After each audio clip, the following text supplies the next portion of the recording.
Bonjour. Cette semaine, normalement, si tout va bien, sera la dernière semaine du confinement total au moins. Bientôt, peut-être la semaine prochaine, même si c'est pas 100% sûr, arrivera le déconfinement, même si c'est un déconfinement partiel et un déconfinement progressif. Alors, je me suis dit, cette semaine, ça serait bien de réfléchir sur comment s'y préparer, comment se préparer pour le déconfinement, parce que ça va être un changement assez important. Et je pense que la première chose à dire à ce sujet, c'est qu'il va de nouveau s'adapter à ce qui est normal.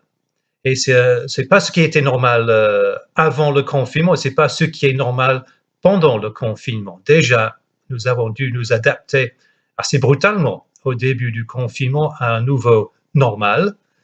Et puis maintenant, ça va changer de nouveau et je pense que ça risque d'évoluer. Ça sera pas un normal qui va durer inchangé, ça va évoluer. Il y aura des changements, peut-être des moments de plus strict confinement, on ne sait pas.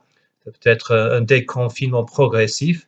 Comment s'y adapter? Comment s'y adapter? Je pense que ça va être une drôle de période en fait, parce que ce sera plus le confinement. Dans le confinement, au moins les choses sont assez simples, assez claires.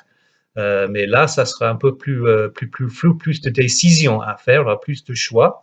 Et pour certains, je sais que ça va être compliqué.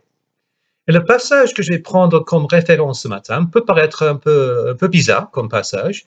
C'est en Jean 21, après la résurrection de Jésus. Jésus ressuscité a déjà paru aux femmes et puis aux 12 aussi. Et puis, quelque temps après, il est dit que Jésus se montre encore aux disciples sur les bords du lac de Tibériade. Voici dans quelles circonstances. Alors, il n'est pas encore apparu là. Simon-Pierre, Thomas, appelé le jumeau, Nathanaël de Cana en Galilée, les fils de Zébédée et deux autres disciples se trouvaient ensemble. Simon-Pierre dit aux autres, « Je m'en vais pêcher. »« Nous aussi, nous y allons avec toi, » lui dirent-ils. Et les voilà partis pour une partie de pêche, en fait. Et ce qui me frappe, c'est qu'en fait, Pierre n'avait pas du tout compris que sa vie avait changé à jamais. Ce qui était normal avait complètement changé. Il retourne à ce qui lui est familier, c'est la pêche.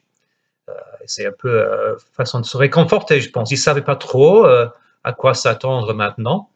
Il allait comprendre bientôt que sa vie avait basculé à jamais, que ce qui était normal avant ne l'est plus, que maintenant il ne sera plus pêcheur de poissons, comme il a été dans le passé, mais comme Jésus lui avait averti, pêcheur d'hommes. Il avait une nouvelle mission, une nouvelle vie. Et ce qui me frappe, c'est que oui, c'est vrai pour nous, ce qui est normal va de nouveau changer et ça risque de changer régulièrement et ça va être une période où on risque d'être perturbé, une période instable, une période difficile à vivre.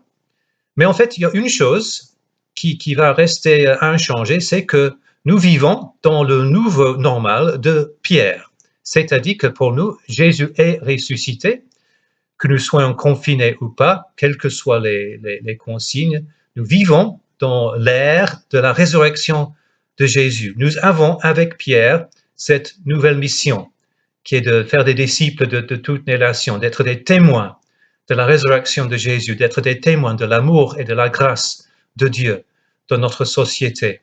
Et cette mission est la nôtre, maintenant et à jamais, jusqu'à la fin du monde. Et il faut juste découvrir à chaque moment, selon les circonstances, comment vivre cette mission. Et je vous propose comme chant ce matin, le chant « Mon ancre et ma voile ». Parce que Dieu est pour nous, est notre ancre, celui qui nous tient ferme pendant les tempêtes, et on en a connu les tempêtes émotionnelles, surtout dans les dernières semaines. Mais il est aussi notre voile qui nous pousse, qui nous fait bouger, qui nous amène là où il souhaite que nous allions pour vivre sa mission, pour être ses témoins de la résurrection de Jésus. Je vous souhaite une bonne journée bénie du Seigneur. Au revoir.